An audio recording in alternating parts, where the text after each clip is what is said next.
Hello all, जय माँ लक्ष्मी, जय भोलेनाथ। दोस्तों कैसे हैं आप सब लोग? हाँ जी, तो आज का ये वीडियो आपको पता चल ही गया होगा 99 पोर्टल के ऊपर है। टेक्निकली तो ये वीडियो कल आना चाहिए था, बट मैं किसी ज़रूरी काम की वजह से मैं इसे आज पोस्ट कर पा रही हूँ।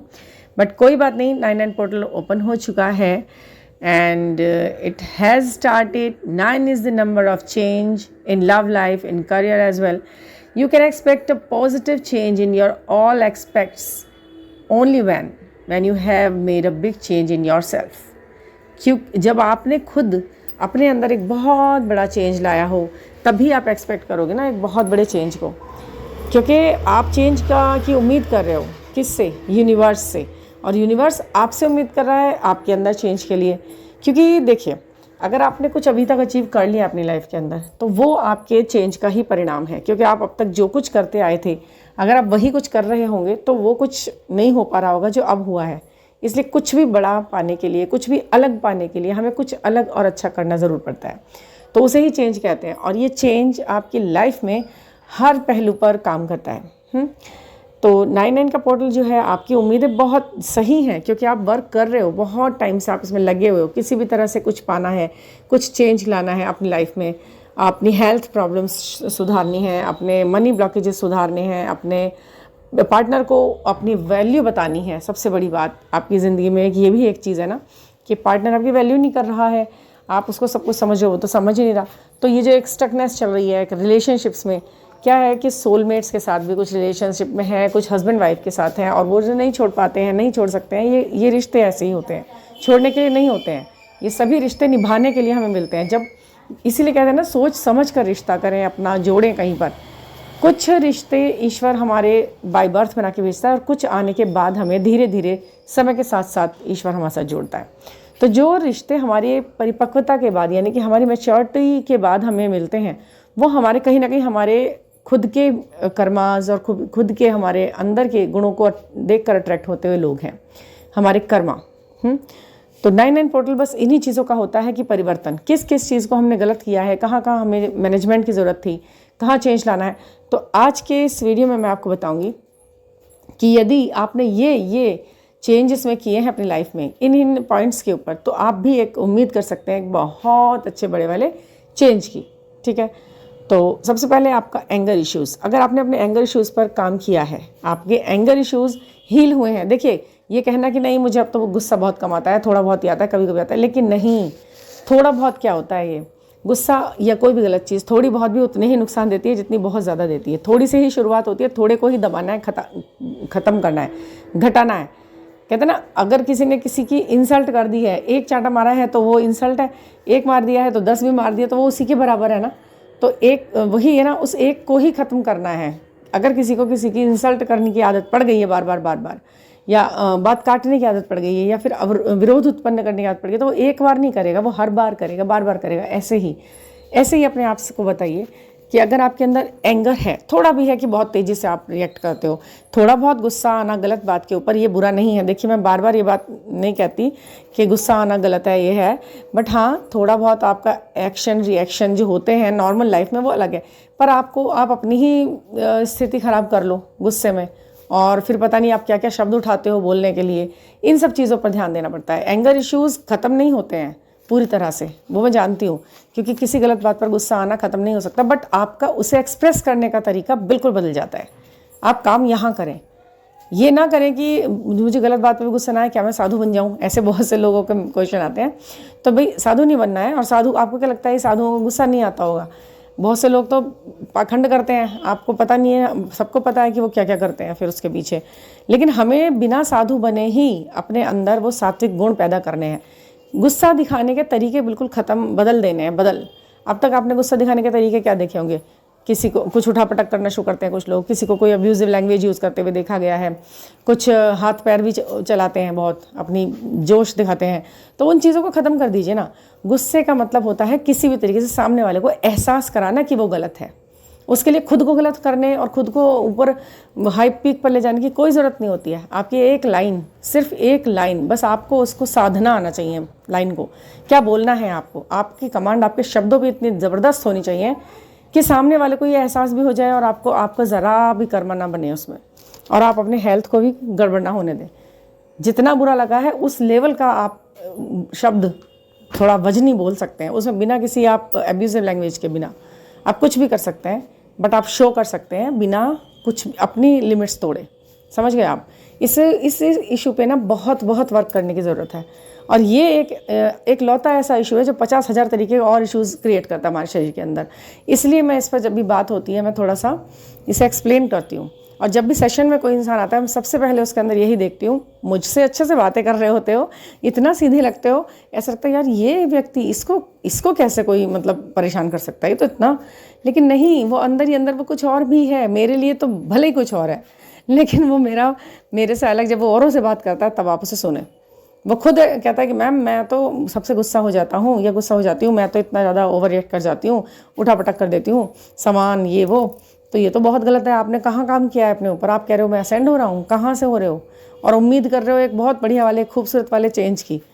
आपने देखा है वो फिल्म्स में दिखाते हैं, वो तो खैर बड़े स्केल पे दिखाते हैं, जय संतोषी माँ टाइप फिल्म्स जो होती हैं उसमें कितना सहन करके एक औरत को फिर ईश्वर का वरदान मिल रहा होता है। वो बासी रोटियां खाता है इंसान, वो लोगों की प्रताड़नाएं सहता है, गंदे घर में रहता है, फटे हुए कपड़े भी पहन लेता है, लोगों की गालियां सुनता है, सहता ही रहता है, बट वो तो एक्सेस होता है। उसे तो देखकर हमारे खून खौलने लगता है कि यार कुछ तो बोल, ऐसे क्यों कर रहे हो, ये होता है ना। तो इतना भी नहीं करना है, पर आपको अपनी वैल्यू पता होनी चाहिए। ठीक है। एक ये है, आपको दूसरे पर निर्भरता ख़त्म कर दी है या नहीं। किसी भी तरीके से आप निर्भर हो रहे हो, सबसे पहले अपने सम्मान, अपने लिए प्यार और अपने लिए फाइनेंशियल, इन 3 चीज़ों पे यदि आप निर्भर हो रहे हो किसी पे भी, तो ये बहुत गलत है। कोई हील नहीं हुआ है इशू फिर, अगर आप वैसे ही सोच रहे हो। ठीक है ना। और दूसरे जो फैसला आपके लिए ले लें उस पर आँख बंद करके अमल करना। ठीक है, आपके बड़े हैं, ठीक है, आप बात पूरी सुनिए उनकी। जहाँ पर आपको लगता है कि ये पूरा, मैं इसे पूरा अपने अंदर उतार लूँ बात को, तो आप उसे पूरा उतार लें अपने अंदर। अपने बड़ों की सलाह पूरी उतार लें आप अपने अंदर उसको, और फिर उसके अकॉर्डिंग काम करना शुरू करें। ठीक है। और अगर जहाँ लगता है कि ये मेरे लिए वही हो जाएगा गड़बड़, मेरी लिमिट से ऊपर की बात है, या मेरा कॉन्शियस अलाउ नहीं कर रहा है इस चीज़ के लिए, तो आप उसे पूरी तरह से अपोज कर सकते हैं अपने मन ही मन में कि नहीं भाई ये तो मैं नहीं कर पाऊँगा। लेकिन उसके अपोजिशन के लिए भी ये नहीं है कि आपने कुछ हथियार ही उठाना है, मतलब शब्दों का हथियार उठा लिया और कुछ नहीं, तो कि हाँ भाई ये ऐसे कैसे कह सकते हो तुम ये, और ठीक है अपने मन में बता दो अपने आप को, दूसरे को बताने की जरूरत नहीं है। ब्लेमिंग एनर्जी पे से निकलो पहले, बिल्कुल। अगर आज भी आप ये बात सोच रहे हो कि मेरी ज़िंदगी आज तबाह है तो इस व्यक्ति की वजह से है, वो व्यक्ति कोई और नहीं है, आपका अपना ट्विन फ्लेम भी नहीं है वो व्यक्ति जिसकी वजह से आप आज बर्बाद महसूस हो रहे हो। वो व्यक्ति आप खुद ही हो, बस एक लौता वो व्यक्ति आप ही हो, जिसकी वजह से आप ये इस प्रेजेंट कंडीशन को जी रहे हो। आपका लॉ ऑफ अट्रैक्शन यूज़ कर लिया कहीं पर, कहीं आपने अफर्मेशन ऐसी दे दी अपने आप को, कहीं आपने कर्मा इतना बिगाड़ा हुआ था जो प्रेजेंट स्थिति, मतलब आप ही हो, टोटल आप जिम्मेदार हो अपने इस प्रेजेंट की। देखिए आपके साथ जब कुछ अच्छा होता है तो आप हमेशा अपने आप को कहते हो ना, या ज़्यादा से ज़्यादा भगवान को क्रेडिट दे देते हो कि भगवान आपने करा दिया, थैंक यू। बट उसके लिए भी ना कहीं आपके खुद के कर्मा, आपकी मेहनत और आपका ये सब काम कर रहा होता है, और आप उसे जानते भी हो, बोलते हो यार आज मैंने इतना सब कुछ पा लिया है, आज मैं बोलते हो ना उस वक्त। ऐसे ही उस वक्त भी जब आपके साथ गलत हो रहा हो, उसके लिए भी आप मैं ही करो, मैंने आज ये अट्रैक्ट कर लिया, यार मेरी वजह से इतना सब कुछ मैं गड़बड़ कर चुका हूँ। उस चीज़ को अगर आपके अंदर आ गई ना ये, तो आप देखना अपनी लाइफ को फिर कि हाँ मैं ही जिम्मेदार हूँ अपने हर एक कुछ भी मेरे पास हो रहा है, मेरे साथ हो रहा है इस वक्त, तो उसके लिए। ठीक है। देखिए 9 नंबर एक्शन का भी होता है, परिवर्तन का तो होता ही है, ये 9 आपसे एक्शन की भी उम्मीद करता है। 8 पोर्टल पे आपने न्याय की उम्मीद की थी, ठीक है, कुछ के साथ न्याय हुआ, कुछ के साथ थोड़ा सा जो भी जिस तरीके से भी काम हुए हैं। ठीक है। 9 नंबर मैनिज्म को दिखाता है, और मैन एक्शन में ही अच्छा लगता है, मैन इन एक्शन। आपको एक्शन ज़रूर करना होगा, कुछ ना कुछ करके योजनाएं, जैसे एक्शन काय पे करना है। अब सुनिए, आप जो योजनाएं आप बनाए बैठे हैं, अभी तक बहुत सारी योजनाएं चल रही थी ना, ये कर लूँगी, वो कर लूँगी, ये कर लूँगा, ऐसे कर लूँगी, ये इंस्टीट्यूट खोल लूँगी, मैं यहाँ पर बच्चों को इस तरह पढ़ाऊँगी, ये करूँगी, वो बहुत सारी योजनाएं दिमाग में ही चलती हैं, दिमाग में ही बंद हो जाती हैं वो ठप। लेकिन नहीं, आपने अगर कुछ सोचा है तो ये वो समय आ चुका है कि अब आप उसे उतारें 3D में। दिमाग में सोच के ना करने वाले इंसान से भगवान भी नहीं, जैसे अब आपको कहते हैं ना साइन देख देख के मैं तो अब परेशान हो गई, अब नहीं मेरे पे, मुझे नहीं दिख रहे साइन, ऐसे ईश्वर क्या देता है। ये योजना बना के इसने ना मुझे बहुत बोर कर दिया, बस दिमाग में सोचता है या सोचती है और बैठ जाती है, बस इसे कुछ करना तो है नहीं। तो अब आप सोचिए ना, जैसे फिर आपके साथ भगवान भी चाल चलता है, ले देख तब बेटा साइन ही देखता रहे, तो भी मुझे दिखा रहा ना योजना बना के करना तुझे कुछ है नहीं। तो यही है, यही कॉन्फ्लिक्ट चल रहा है आपके और यूनिवर्स के बीच। यूनिवर्स कह रहा है कुछ कर तो मैं दूँ, आप कह रहे हैं कुछ दो तो मैं करूँ। तो वहाँ आप कैसे जीत जाओगे यूनिवर्स से? नहीं ना, झुकना तो हमें पड़ेगा ना। तो बस किसी इंसान के आगे झुकने से बढ़िया है यूनिवर्स के आगे झुक जाओ और अपनी योजनाओं पर लग जाओ, बिल्कुल पूरी तरह, ठीक है ना। हाँ जी, हाँ एक चीज़ मैं आपके साथ शेयर करना चाह रही थी। एक चीज़ इससे पहले मैं बताती हूँ। अगर आपको 99 डिजिट दिख रही है 9 की, बार बार आपको ये नंबर न्यूमेरिक दिख रहा है, 9, 18, 27 या 81 या 36, 63, इस तरीके के जो भी टोटलिटी में 9 बनाते हैं, तो ये अच्छी वो है कि ये आपसे यूनिवर्स कहना चाहता है कि आप चेंज को करो।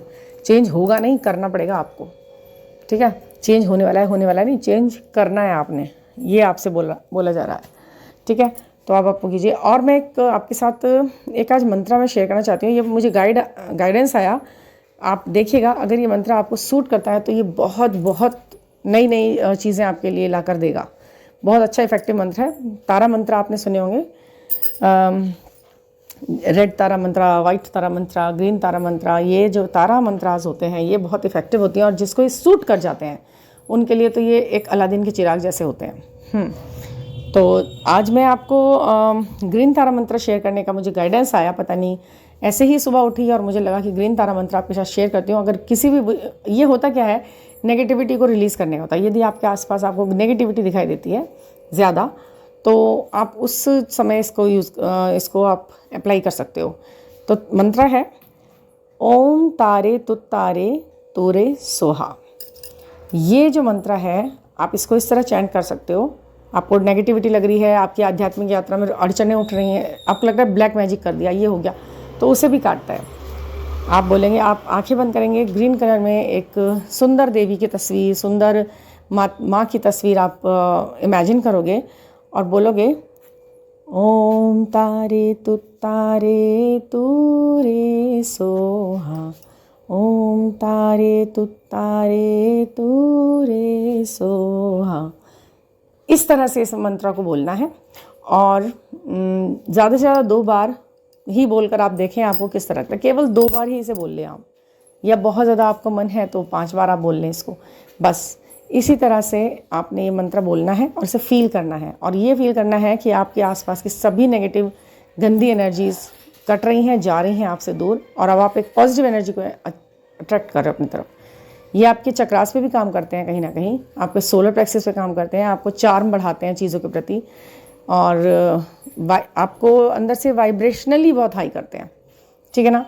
तो कीजिए, आपको अच्छा लगे तो अपना कमेंट बॉक्स में आपका खुला हुआ है, या आप जहाँ भी बैठे हैं वहीं से कुछ ना कुछ आप टाइप कर सकते हैं। और आपके इतने प्यारे कमेंट्स को देखकर मुझे तो बहुत अच्छा लगता है। तो हाँ, अगर कोई आपको पर्सनल गाइडेंस चाहिए, कोई भी किसी भी तरीके की आपको गाइडेंस चाहिए, आपको न्यूमेरिक देखना है अपना, या कुछ भी अट्रैक्ट करना है, मैनिफेस्टेशन के लिए आपको समझ नहीं आ रहा मैं क्या करूँ क्या ना करूँ, तो आप ज़रूर से ज़रूर, और कहाँ परिवर्तन की ज़रूरत है आपकी ज़िंदगी में ये भी मैं आपको बताऊँगी। आप ज़रूर से ज़रूर मुझसे कॉन्टैक्ट करें। 9410671874 पर आप मुझसे कॉन्टैक्ट कर सकते हैं और सेशन बुक कर सकते हैं छोटे से एनर्जी एक्सचेंज के साथ, ठीक है ना। Thank you for listening.